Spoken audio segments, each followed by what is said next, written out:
Dans la matinée de samedi 4 juillet 2020, les élus des Lubero, Butembo et Beni ont rencontré le chef d'état-major général des FARDC, le général Célestin Mbala Moussense. Au menu de leurs échanges, tous les problèmes d'insécurité dans le Grand Nord. Le chef d'état-major général a répondu aux préoccupations des élus nationaux et les a même rassurés que les FARDC n'aménagent aucun effort pour mettre en déroute les groupes armés qui écument le Nord Kivu et ailleurs. Par ailleurs, le numéro 1 des FARDC a demandé à ses hôtes de s'impliquer en tant qu'autorité budgétaire pour allouer à l'armée nationale des moyens financiers conséquents afin que les hommes des troupes répondent davantage à leur mission. C'est la police. Et que le reste, on peut appeler la partie sécurité plus ou moins étendue, c'est la défense, c'est l'armée. Et quand vous regardez au niveau de notre pays, on ne parle pratiquement pas de police. Que ce soit ici à Kinshasa ou à l'intérieur.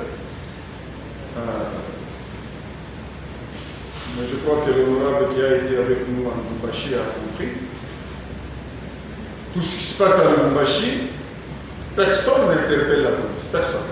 Parce que bon, tout le monde a compris que la police a un peu lâché.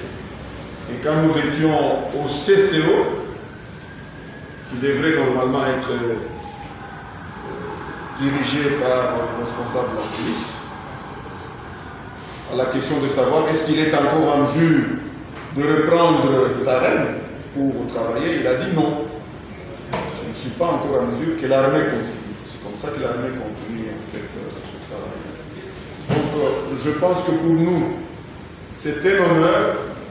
Nous sommes en train de faire face simultanément aux problèmes de défense et aux problèmes de sécurité. Donc c'est une difficulté majeure que leurs honorables que vous êtes devraient au moins intégrer dans l'appréciation et dans l'évaluation du travail que fait l'armée. C'est effectivement une très grande difficulté. Et nous, en voyant l'état de la nation, avec le résultat obtenu, on se dit, on tient quand même le coup, malgré les difficultés.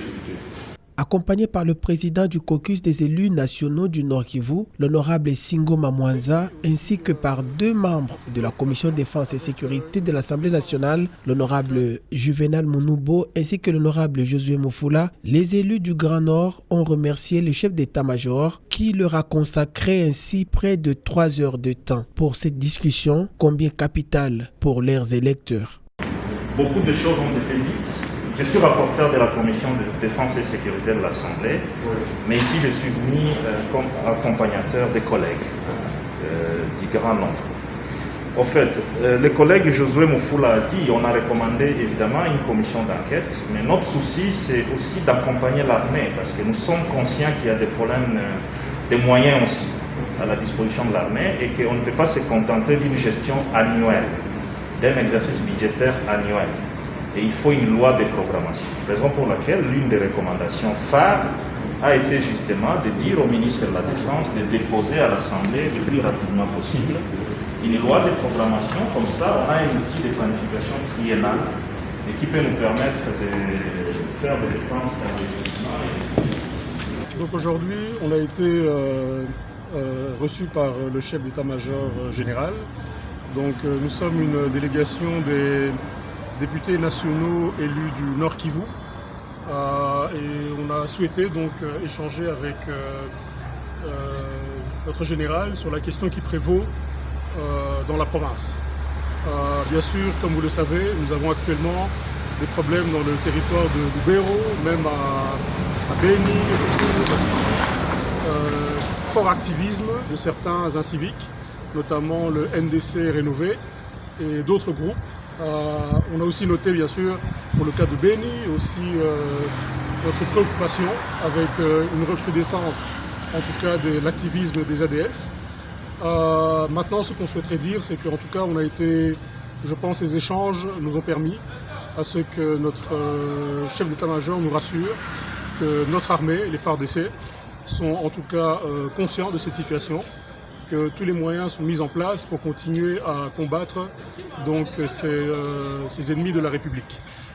Maintenant, notre préoccupation reste bien sûr qu'en marge de ces opérations qui sont faites par ces inciviques, bien sûr il y a une grande souffrance de nos populations, donc nos sœurs, nos mamans, nos enfants subissent vraiment une catastrophe humanitaire pour le moment dans une situation très difficile. Donc en tant qu'élus, on a souhaité aussi en tout cas porter leur cri au plus haut niveau pour qu'on puisse sécuriser ces territoires que j'ai cités, notamment le Lubero, le territoire de Beni et les autres parties du Nord Kivu, pour que la population puisse finalement vaquer à ses occupations. Il faut rappeler ici que depuis plusieurs années, le Grand Nord est confronté à de problèmes sérieux d'insécurité, avec en toile de fond plusieurs groupes armés qui créent non seulement l'insécurité, mais aussi provoquent le déplacement massif des populations.